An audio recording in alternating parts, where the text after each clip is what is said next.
우리 교회는 6월을 호국보훈의 달로 정하고 나름 의미를 되새기고 있습니다.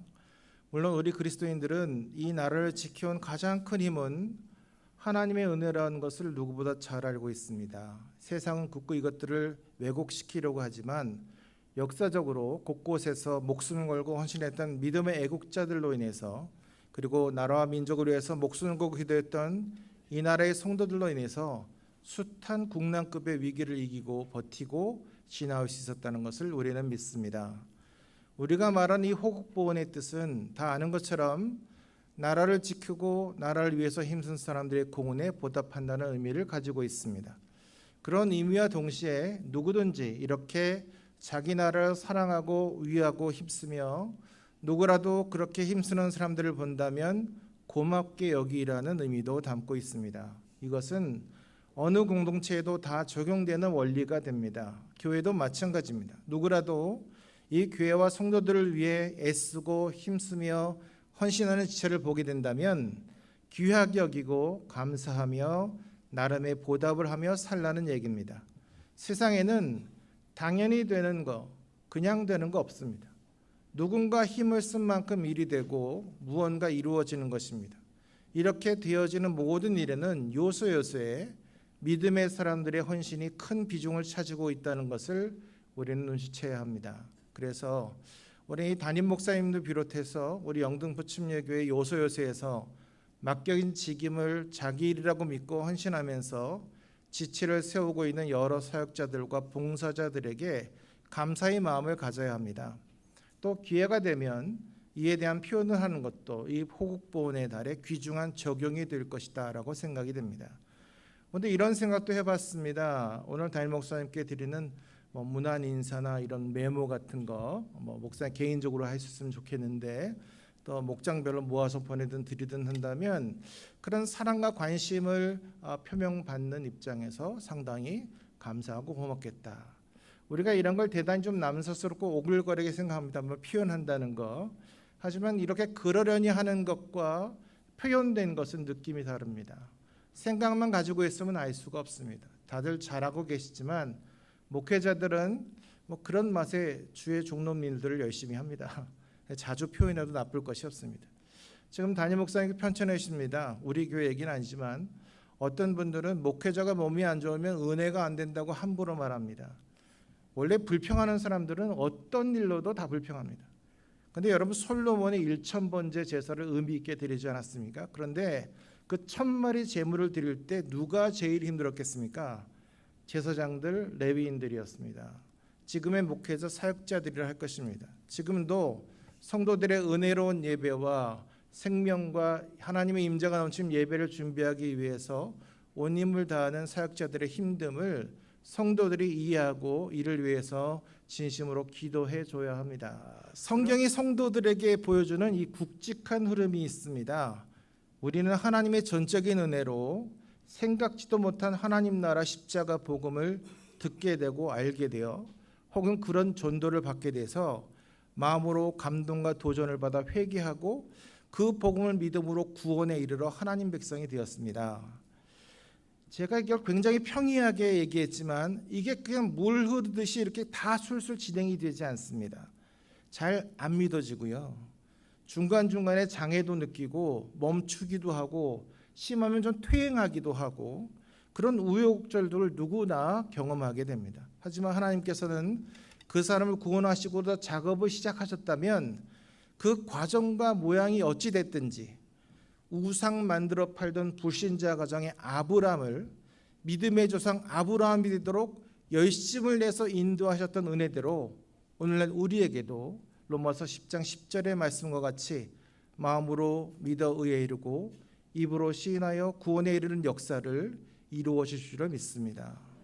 여기서 우리의 구원이 입으로 시인함을 증거로 인정받는다는 말씀이 나옵니다. 이와 마찬가지로 우리가 믿음이 있다는 것도 그 믿음이 있음을 증거하는 것을 통해서 인정을 받는다는 겁니다. 오늘 본문 야고보서 2장 18절에서도 너는 믿음이 있고 나는 행함이 있으니 행함이 없는 네 믿음을 내게 보여라. 나는 행함으로 내 믿음을 내게 보이리라 라는 말씀이 나옵니다. 이는 행함이 없는 믿음은 믿음이 아니라고 하면서 나는 행함으로 내 믿음을 보일 테니까 너도 한번 뭐든 보여봐라 이렇게 말한 겁니다. 근데 사실 이게 뭐 대단한 행동을 하라는 게 아닙니다. 예수님을 믿지 않았다면 하지 않았을 행동, 내가 예수 믿기 때문에 하는 것을 보여보라는 얘기입니다. 우리는 하나님 나라 십자가 복음을 통해서 구원을 받았습니다. 그런데 너무 값없이 공짜로 구원받았던 말을 강조하는데 실은 꼭 그렇지만 않습니다. 이런 생각은 우리 인생의 가치를 너무 형편없게 생각하게 만들기 때문에 수정할 필요가 있습니다. 21절에 보면 우리 조상 아브라함이 그 아들 이삭을 제단에 바칠 때 행함으로 의롭다 하심을 받은 것이 아니냐라고 했는데 여기서 아브라함은 이삭을 바쳤다라고 했습니다. 그런데 사실은 이삭 대신 수장을 바치지 않았습니까? 수장을 대신 번제로 드렸지만 이삭을 드렸다고 인정받았습니다. 이게 대속입니다. 하나님께서는 이와 마찬가지로 예수님께서 십자가 죽으심이 우리가 십자가 죽은 것으로 인정해 주셨습니다. 순양이 이삭의 가치였던 것처럼 우리는 예수님의 가치, 그래서 우리를 예수님 짤이라고 합니다. 100원짜리, 1000원짜리 하는 것처럼 우리는 예수님의 가치로 예수님 짤입니다. 그런데 이렇게 십자가 예수님을 영접하고 구원받은 우리의 신앙생활은 이 한 가지 범주에 넣을 수가 없습니다. 그러니까 우리가 옛날처럼 어느 목사님들이 믿음은 이거야, 신앙생활 이렇게 하는 거야, 이렇게 다 말할 수가 없다는 겁니다. 왜냐하면 우리 사는 모양이 다 다르고 또 이해도 다 다르고 생각이 다르고 표현하는 것도 다 다르고 반응도 다 다릅니다. 그래서 목사가 강단에서 신앙생활이라는 것은 이건 이게 맞다라고 하기가 보통 어렵지 않습니다. 그래도 어떤 방향 같은 건 잡을 수 있습니다. 제이비 피리스 목사님은 당신의 하나님은 너무 작다 이런 책을 썼습니다. 거기서 우리 인생의 크기는 우리가 믿는 하나님의 크기에 비례한다는 말씀을 했습니다. 우리가 너무 작은 믿음으로 인생을 살면 세상이 우리 하나님을 그렇게 작게 알고 보게 된다는 겁니다. 내가 세상 사람들에게 하나님을 아주 오해하게 할 수 있다는 얘기입니다. 그래서 일단 생각부터 잘해야 됩니다. 생각과 판단의 주관이, 생각과 판단의 주관이 나일 때는 사실 기대할 게 별로 없습니다. 하지만 나의 생각과 판단이지만 그 모든 주관이 하나님께 있을 때는 모든 가능성이 열려 있습니다. 중요한 것은 우리의 인생에 가는 방향입니다. 만약 내가 지금 주님을 바라보고 있다고 한다면 내가 지금 어떤 상황이든지 그것은 방향이 정해지고 방황하지 않고 있다는 의미가 됩니다. 그리고 그 길은 가장 안전하고 하나님께서 인도하신 인생길이 됩니다. 그러기에 괜히 내가 하고 싶은 것, 보고 싶은 것 못하고 못 본다고 불평할 필요 없습니다. 우리가 간혹 예수 믿는 것, 그 청년들이 두려워하는 건 뭐냐면 내가 예수님을 굉장히 잘 믿으면 내가 하고 싶은 건 못하게 될 것이 아닌가 이런 생각을 많이 합니다. 그런데 하나님께서 우리 인생을 그렇게 만들지 않으십니다. 내가 온전히 하나님을 따라간다면 하나님께서 우리 인생을 가장 만족하게 하실 것입니다. 저는 평생 믿음과 교회 생활의 테두리에서 벗어나지 않은, 보나본 적이 없는 우리 할머니와 어머니가 그 어려움 가운데서도 하나님을 원망한 것은 본 적이 없습니다. 아마도 지금 제가 이만큼 살아오고 또 살고 있는 것이 그분들이 울며 씨를 뿌린 것을 누리고 있는 것이 아닌가 생각이 됩니다. 우리에게 간혹 장애물이 있다는 것은 나의 간절함을 물어보는 기회를 맞는 것 생각됩니다. 장애물은 무조건 피할 것입니까? 물러날 것입니까? 하나님께서 우리에게 그 어떤 고통의 불편함, 지체함을 주신 이유는 그것이 가장 탁월한 열매로 나가기 위한 과정이기 때문일 수 있습니다. 우리가 이런 지체됨을 경험할 때 믿음이 연약해질 수 있습니다. 확신이 흔들리기 때문입니다. 하지만 믿음을 지키라는 것은 성경에서 말하고 있는 평생의 명령이라는 것을 기억해야 합니다. 이건 그만큼 중요하고 그만큼 어려움을 말씀하는 것이기도 합니다. 자신의 믿음을 돌아본다는 것은 하나님 말씀을 깊이 묵상함으로 자신을 살피는 걸 말합니다. 그래서 고린도후서 13장 5절에서는 너희가 믿음 안에 있는가 너희 자신을 시험하고 너희 자신을 확증하라 라고 했는데 이렇게 믿음을 시험하고 확증할 수 있는 기준은 하나님 말씀뿐입니다. 이처럼 이 핵심인 말씀이 빠지면 자신을 볼 수가 없다는 거예요. 그러니까 말씀을 가까이 하지 않으면 내가 어떻게 사는지 알 수가 없습니다. 그러기에 우리가 말하고 있는 그 믿음은 하나님께로부터 떨어지려고 하지 않는 모든 마음가짐과 노력, 이것이 우리의 믿음입니다. 어떻게든 믿음을 지켜야지 하려고 하는 것들. 그리고 가능하다면 이 믿음은 어릴 때부터 잘 준비되어야 됩니다. 그렇기 때문에 부모님들은 어린 아이들과 청년 자녀들을 절대로 포기하면 안 됩니다. 김두식 교수라는 분이 지랄 총량 불변의 법칙, 이런 말을 했대요. 어떤 목사님 말씀은 제가 그걸 찾아봤어요. 자료를 찾아봤어요. 그래, 지랄이라는 말은 욕 같잖아요, 그죠? 그 내용의 핵심은 아이들의 성장 과정에서 겪는 어려움과 반항으로 표현되는 지랄은 그 총량이 일정하다.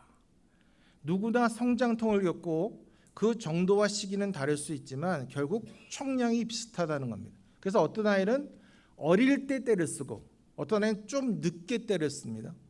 어떤 아이는 청소년기에 반항이 심하고 어떤 아이는 그렇지 않다가 오히려 청년이 돼서 지랄한다는 겁니다.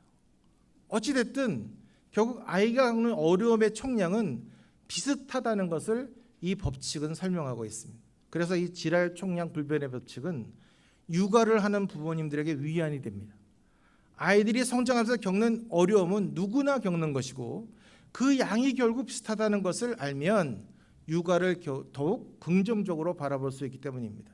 이 법칙은 아이의 성장 과정에 대한 이해를 돕고 부모에게 마음의 짐을 덜어주는 데 도움이 될 수 있는데, 그렇기 때문에 부모님들은 아이들의 신앙에 있어서도 함부로 포기하지 말아야 됩니다.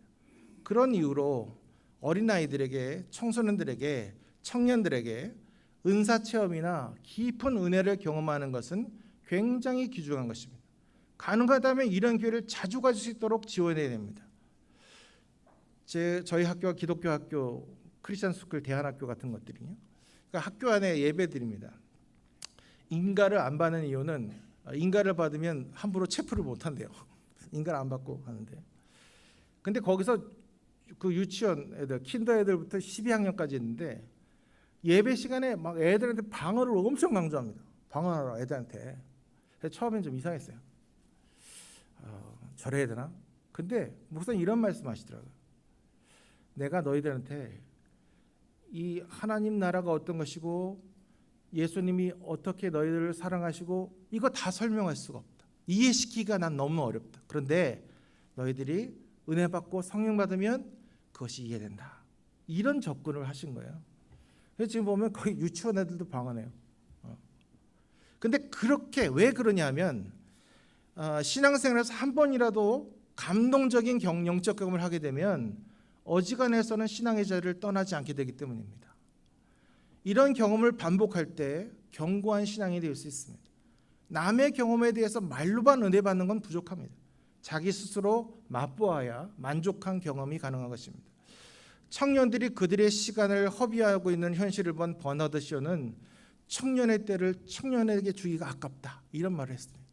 청년의 때가 너무나 귀한 시간인데 그걸 금처럼 써야 될 텐데 너무 무의미하게 흘러보내는 것처럼 보이기 때문입니다.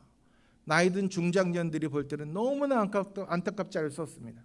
왜 그러냐면 우리는 지나왔기 때문에, 그게 너무나 귀한 시간을 알기 때문에 그런 것이죠. 그런다고 한마디 하면 바로 꼰대 소리 듣습니다. 우리는, 그리고 청년들은 시편 90편 10절에서 14절 말씀을 많이 묵상해야 됩니다. 그중에 12절에 보면 우리에게 우리날 계수함을 가르치사 지혜로운 마음을 얻게 하소서라는 말씀을 통해서 우리 인생의 한계를 알아야 됩니다. 인생의 제로가 그리 길지가 않습니다. 누구라도 짧은 인생을 의미 있게 사는 법을 배워야 됩니다. 한국교회 청년들은 교회를 너무 쉽게 나가버리는데 세상에서 교회에 돌아오는 건 너무나 어렵습니다. 그렇기 때문에 교회는 청년들에게 신앙의 가치를 두고 하나님께, 그리스도께 역동적으로 쓰임받는 꿈을 꾸게 하려는 사명감을 가져야 됩니다. 느헤미야 13장 1절을 보면 백성들에게 하나님의 말씀을 낭독하여 들리게 했다, 이렇게 했습니다. 말씀이 들리도록 했다는 거예요. 그 기회에 하나님 말씀이 들리게 해야 된다는 말입니다. 이 일에 교회의 믿음의 조상들께서 해야 될 일이 무엇이겠습니까? 교회의 믿음의 어른들은 적지 않은 믿음의 유산들, 즉 믿음으로 겪어낸 흔적들을 가지고 계신 분들입니다. 그 믿음을 지금까지 지켜올 수 있는 능력이 다 거기에서 나왔을 것입니다. 그렇게 과거의 기쁨과 경험을 거기서 끝내지 않고 현재까지 유지해 오신 것이 여러분의 믿음의 실력입니다. 교회 장년들이 해야 할 일은 이제 좀 신앙생활 할 만큼 했고 교회 봉사 오래 했으니까 뒤로 물러나서 뒷짐지고 구경하며 시간을 보내는 게 아닙니다. 오히려 적극적으로 여러분들이 경험한 하나님의 그 경이로움을 다음 세대에게 전해줄 수 있어야 합니다. 이 경탄을 잃어버린, 이 놀라움을 잃어버린 신앙은 활력을 잃게 되고 하나님을 가까이 누리기가 너무나 어려워지기 때문에 아직도 그 생생한 기억과 경험이 있는 어른들이 그걸 흘러보내줘야 됩니다. 만약 예상치도 못한 그 교회의 어른들에게 기도하다가 말씀 읽다가 생각이 나서 문자를 보낸다면서 묵상한 구절을 들려주고 받은 은혜를 짧게 나누는 문자가 왔을 때 그걸 받은 청년이나 청소년들은 무슨 생각을 하겠습니까? 이게 어떤 의도를 가진 행사가 아니라 거기에 진심이 담겼다면 이런 관심이 아무 힘이 없지는 않을 것입니다. 여러 어른들은 그런 믿음의 후원자로서 결코 혼자 믿음의 길을 가는 것으로 착각하게 만들지 말아야 됩니다. 의외로 청년들은 많은 방황의 시간을 보내고 있습니다. 중년들도 잠시 길을 잃을 때도 있습니다. 믿음이 있다고 생각하는데도 그렇습니다. 그건 아직 우리가 예수님만으로 충분하다는 확신을 갖지 못했기 때문입니다. 홍콩의 이가성 회장 운전수 얘기는 유명합니다. 홍콩의 화교계의 그 최고가쁜 이가성 회장의 운전수는 30여년간 회장의 차를 몰다가 마침내 퇴직할 때가 됐습니다. 이가성 회장은 운전수의 노고를 위로하고 노년을 편히 보내게 하기 위해서 200만 위안, 당시 돈으로 3억 6천만 원이나 되는 수표를 건네주었답니다. 그래도 운전수가 그걸 필요 없다고 하면서 자기도 2천만 위안, 약 36억이나 되는 돈을 모아놓았다고 했습니다. 회장은 그 이상하게 여겼습니다. 월급이 5, 6천 위안이었대요. 100만 원밖에 안 되는데 어떻게 그렇게 거하게 돈을 저축해 놨냐 이렇게 물어봤습니다. 운전수가 말하기를 제가 차를 몰 때 회장님이 뒷자리에서 전화하시는 거 듣고 땅 사실 때 저도 조금 사놨고요. 주식 사실 때 저도 조금씩 구입해 놔서 지금 자산이 2천만 위안 이상에 이르게 됐습니다. 라고 했답니다. 이렇게 인생의 누구를 만나에 따라서 한 사람의 인생이 좌우될 수 있습니다. 파리의 뒤를 쫓으면 변소주의만 돌아다닐 것이고 꿀벌의 뒤를 쫓으면 꽃밭을 함께 노리게 될 것이라 이런 말이 있습니다. 물은 어떤 그릇에 담기냐에 따라서 모양이 달라지지만 사람은 어떤 사람을 사귀냐에 따라 운명이 결정된다 이런 말도 있습니다. 우리 영등포 침역의 어른들은 이 가까이만 해도 복을 받는 그런 어른들이 되어주시기를 축복합니다. 여러분 선민인 이스라엘 백성, 하나님 나라 선민이란 이스라엘 백성 중에 왜 나시린이 있었을까 생각해 보셨습니까? 그건 그런 사람이 필요하니까 두신 겁니다. 그렇게 극단적으로 시당적으로 사는 사람이 필요하니까 두셨다는 겁니다. 우리 보고 그걸 보라는 겁니다. 믿음으로 그렇게 산다는 겁니다. 우리 그리스도인들의 삶은 모델하우스 같은 인생입니다. 그래서 모든 사람에게 본체인 하나님 나라를 가늠하여 볼 수 있게 하는 그 인생이 하나님 나라 백성의 인생인 것입니다. 나라는 사람을 통해서 예수님을 사람들이 보는 것이기 때문에 그 창문이 깨끗하고 왜곡되지 말아야 됩니다.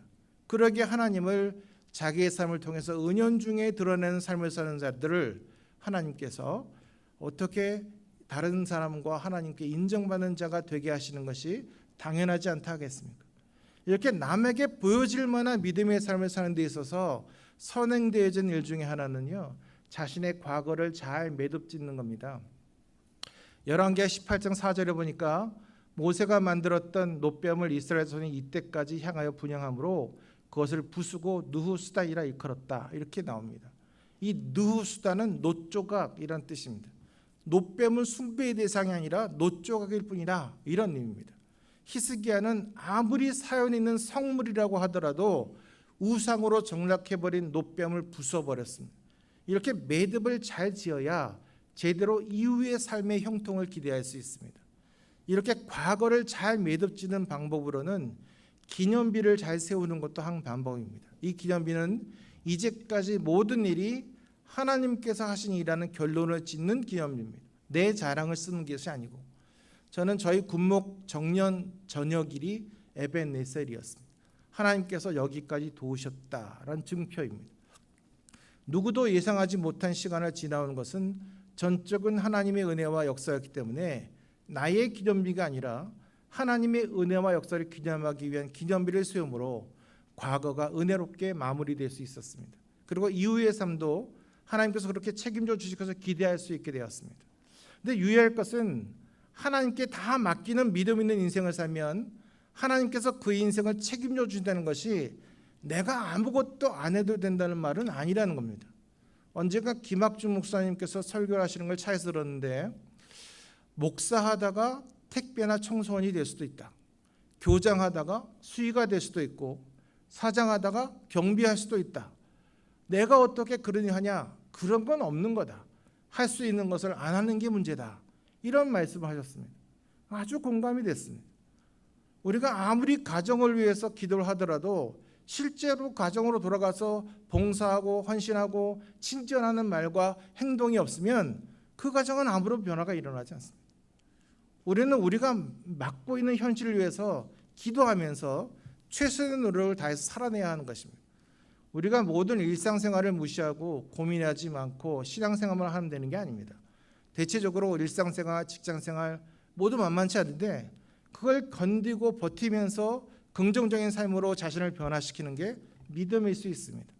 그리고 거기서 만나는 사람들에게 믿음의 영향력을 끼칠 수 있습니다. 그러기 위해서는 삶이 보기 좋아야 되고 기준이 명확히 보여야 하고 정직하고 순결함으로 특징 지어져야 하는 것입니다.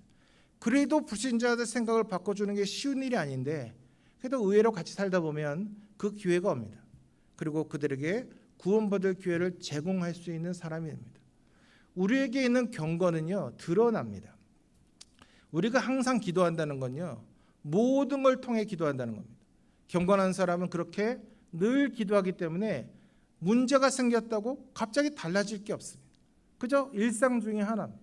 사도행전 4장 31절에 보면 빌기를 다하며 모인 곳이 진동하더니 무리가 다 성령이 충만하여 담대히 하나님 말씀을 전했다라고 했습니다.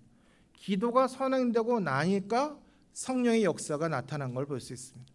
이처럼 기도하지 않고 성도가 거룩해질 수가 없습니다. 하나님께서는 구원받은 믿음을 드러낼 기회를 종종 인생 가운데 허락하십니다. 그런 기회를 통해서 선택된 사람들이 구원받고 믿음의 사람이 돼서 그 믿음을 증거해서 사는 인생이 되어졌습니다. 그러게 어떤 기회는요, 절대 놓치지 말아야 됩니다. 바디메오는 자신에게 적대적인 다양한 필요가 있는 사람들 중에서 소리를 쳐서 기회를 잡았습니다. 마가복음 10장 48절을 보면 많은 사람이 꾸짖어 잠잠하라 하되 그가 더욱 크게 소리질러 이르되 다윗의 자손이여 나를 불쌍히 여기소서라고 부르짖어서 하나님께서 그 인생에 허락하신 결정적인 기회를 잡을 수 있었습니다. 이처럼 매사를 최선을 다해 노력하지 않으면 주신 기회를 지나칠 수 있다는 것을 명심해야 됩니다. 우리가 잘 아는 삭개오도 이 기회를 잡은 사람들입니다. 포기하지 않았고 자신의 체면을 내려놓을 수 있었던 삭개오는 결국 예수님을 인격적으로 만나고 그 삶이 완전히 변했습니다. 삭개오가 부름을 받았고 기회를 잡았다고 알 수 있는 증거는 삭개오가 예수님을 궁금해했다는 겁니다. 그러니까 지금 예수님이 궁금하고 예수님을 잘 믿고 싶고 주님과 동행하는 신앙생활 잘하고 싶다는 마음속에 그런 소망 한 조각이라도 있는 사람은 그 사람은 하나님께서 불러주신 분이라는 그런 명확한 사실을 명심하시기 바랍니다. 세상은요, 하나님에 대한 관심이 눈꽃만큼 없습니다. 그런데 주일을 하고 교회로 발걸음 향하게 하고 예배 안 드리면 찝쩍하게 만들고 하는 거, 이거 여러분 삶에 성령께서 역사하시다고 계시는 것이 분명한 증거입니다. 그런 증거를 가진 사람들이 너무 미적지근하게 예배를 드리는 것도 너무 이상합니다. 여기서 사단이 방해하고 있는 걸 알 수 있습니다. 물론 사단의 방해는 성령께서 대적해 주시지만 거기에 나의 간절한 결단 한 꼬집 정도는 들어간다는 걸 기억하셔야 됩니다. 물론 그것마저도 주님께서 주십니다. 삭개오는 그래서 구태여 열심을 낼 수 있었습니다. 이건 삭개오의 열심만으로 이룰 수 있는 것이 아니었습니다. 결정적으로 예수님께서는 삭개오의 이름을 알고 계셨기 때문에 모든 것이 계획되어 있다는 것을 우리는 믿습니다. 중요한 것은 그 기회를 삭개오가 잡았다는 겁니다.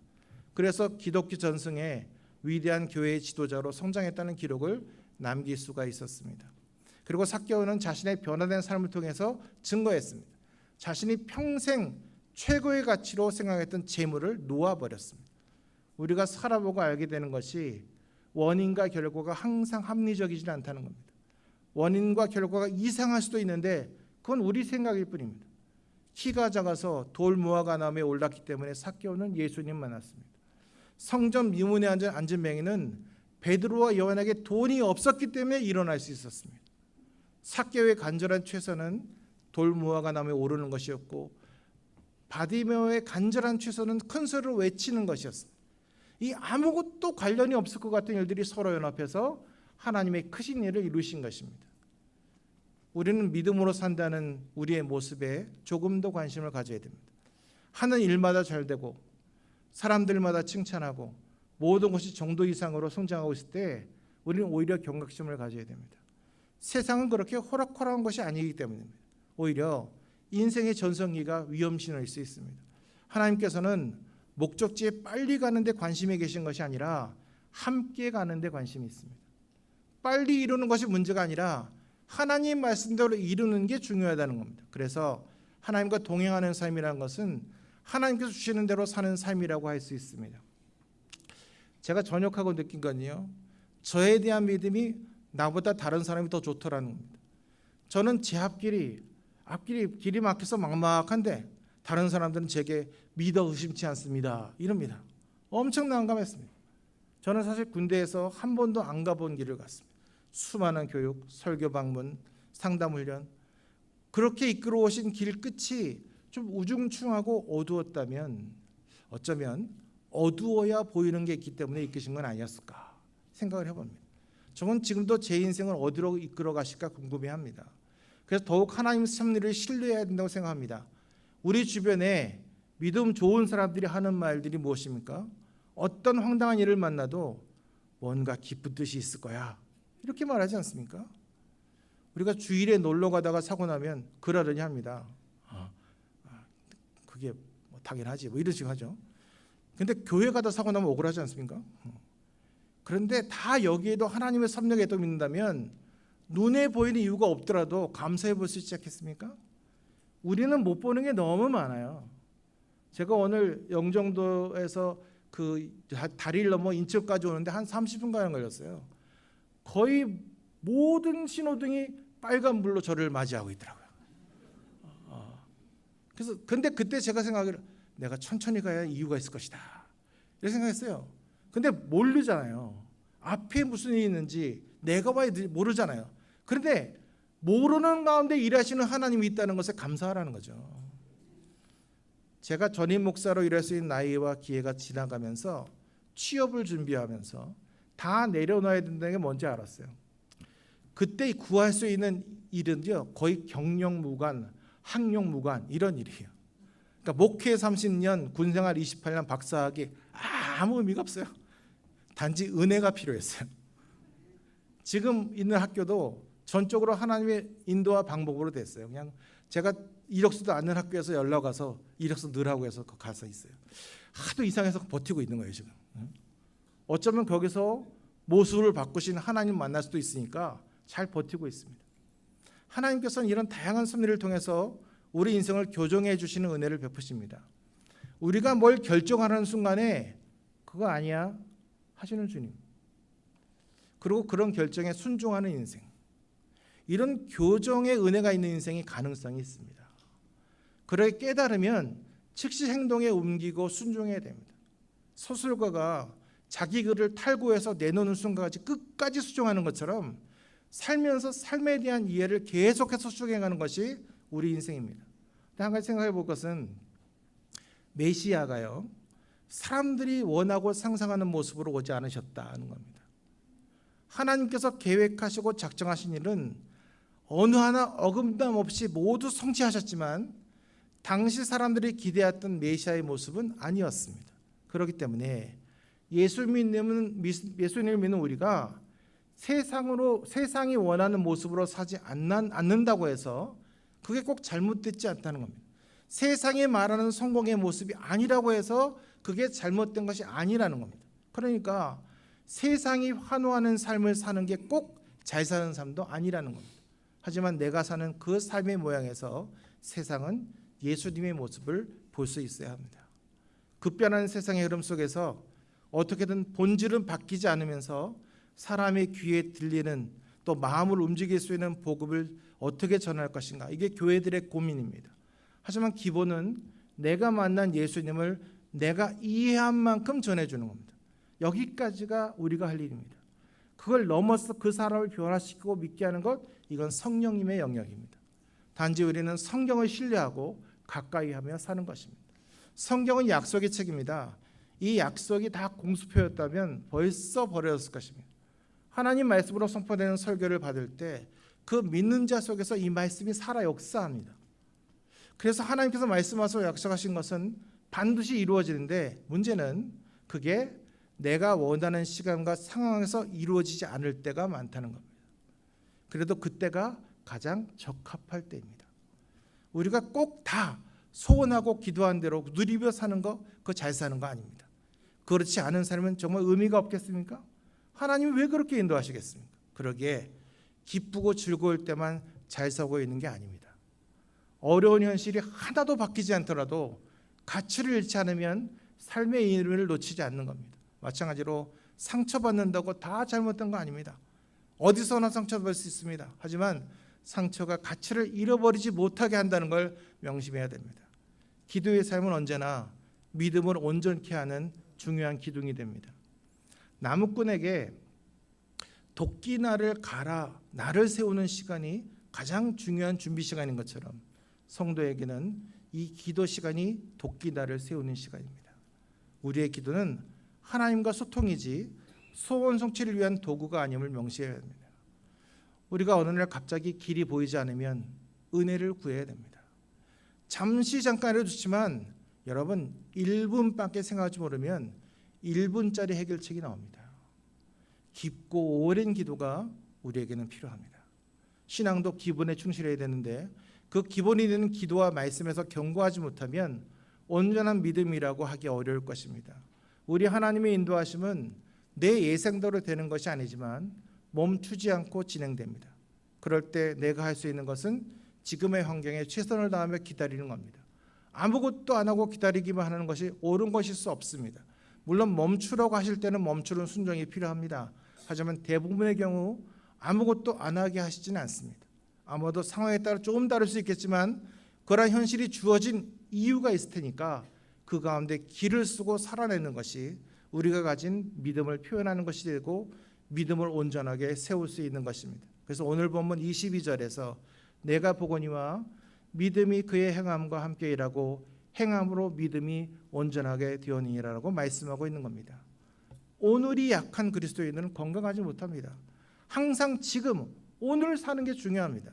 매일 그 하루를 최선의 상태, 최선으로 살고자 하는 결단이 필요하다는 겁니다. 오늘 그렇게 못하면 기회가 없을 수도 있기 때문입니다. 모쪼록 우리가 일상으로 살아가는 삶의 모습이 세상 사람들을 도전하는 우리 믿음의 증거들이 되어서 항상 살아있는 믿음, 바로 오늘 살아서 자꾸만 이 믿음의 열매들을 높은 곳에서 낮은 곳으로, 좁은 곳에서 넓은 곳으로 흘러보내는 견고하고 풍성한 믿음의 삶을 인정받고 칭찬받는 지혜롭고 신실한 영등포 침례교회 모든 성도들 되시기를 주님의 이름으로 축원합니다.